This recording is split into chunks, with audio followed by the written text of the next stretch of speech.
আসসালামু আলাইকুম প্রিয় শিক্ষার্থী বন্ধুরা, আজকে আমরা একটি মুনাফার অঙ্ক করব। তো বন্ধুরা, এই ধরনের অঙ্ক প্রাথমিক বিদ্যালয় নিয়োগ পরীক্ষায় বারবার আসে। তো দেখেন, বার্ষিক 5% সুদে 5,000 টাকার 3 বছরের সুদাসল কত সেটা আমাদের কাছে জানতে চাওয়া হয়েছে। তো বন্ধুরা, আমরা প্রথমে সুদ বের করে এই আসলের সাথে যোগ করে দিব, তাহলে আমাদের ফলাফল চলে আসবে।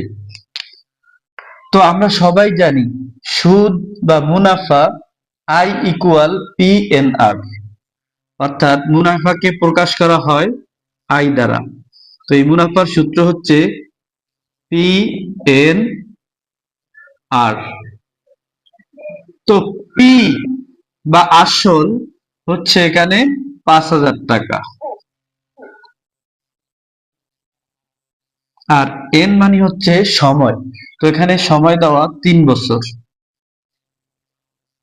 আর আর মানে মুনাফার হার। তো এখানে মুনাফার হার 5% দেওয়া। তো 5% আমরা যদি পার্সেন্ট তুলে দেই তাহলে 100 ভাগ হয়ে যাবে।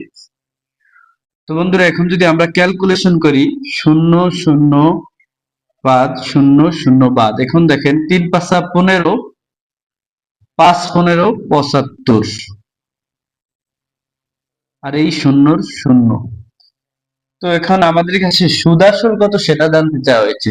তো আমাদের সুদ হচ্ছে 750 টাকা। তো এখন আমরা যদি 5,000 এর সাথে 750 যোগ করি, 0,0,5 7 7 এর পাশে 5, তাহলে অ্যান্সার হচ্ছে 5,750 টাকা। ক নম্বরটা অ্যান্সার।